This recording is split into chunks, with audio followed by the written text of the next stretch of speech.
Hello guys, welcome back to my channel. आज का हमारा टॉपिक है shortest job first scheduling SJF. ठीक है। ये होता है associated with each process that length of its next CPU burst.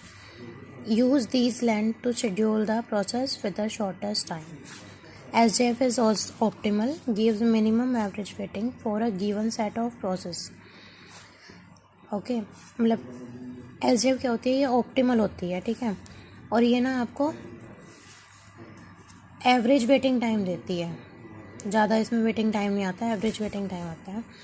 The difficulty is knowing the length of the next CPU request. Okay, could ask the user से पूछ सकते हैं। अब सिंपली एग्जांपल हम देखते हैं। एग्जांपल एसजेएफ का example क्या है? सपोज ये प्रोसेस है P1, P2, P3, P4। इनका बस टाइम दे रखा है 6, 8, 7, 3। मतलब ये जो प्रोसेस है ये इतने टाइम में कंप्लीट हो सकता है। इन्होंने बस टाइम ये होता है कि इतने टाइम में प्रोसेस हो सकता है। SJF chart. अब इसका चार्ट कैसे बनता है? जैसे कि हमें नाम से ही पता है, शॉर्टेस्ट जॉब फर्स्ट, यानी कि जिसका भी बस टाइम सबसे कम होगा, शॉर्टेस्ट होगा, वो सबसे पहले प्रोसेस होगा। ठीक है। चार्ट बनाने के लिए P1, P2, P3, P4 है। इसमें से आप ये देखो कि सबसे कम बस टाइम किसका है? 3 है। 3 किसका है? P4 का। तो हम ज़ीरो अराइवल टाइम पे सबसे पहले P4 को प्रोसेस कर देंगे। ठीक है।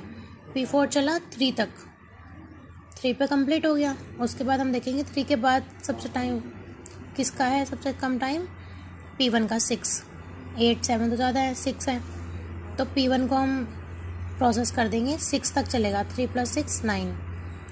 उसके बाद सबसे कम टाइम किसका है? 7 का।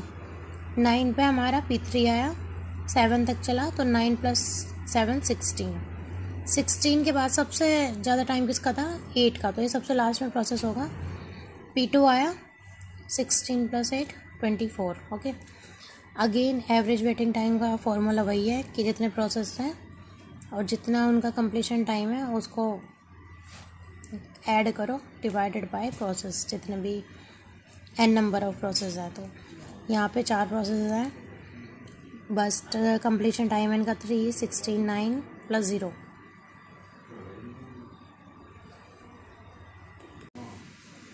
अब आप ये सोच रहे होंगे कि यहाँ पे 0 क्यों लिखा है? 0 इसलिए लिखा है क्योंकि P2 जो प्रोसेस है हमारा, हम वेटिंग टाइम निकाल रहे हैं ना। 16 पे तो आ गया था ना P2, तो वेट तो उसने इतना ही किया ना, डिवाइडेड बाय 4 इक्वल्स टू आ जाएगा 7।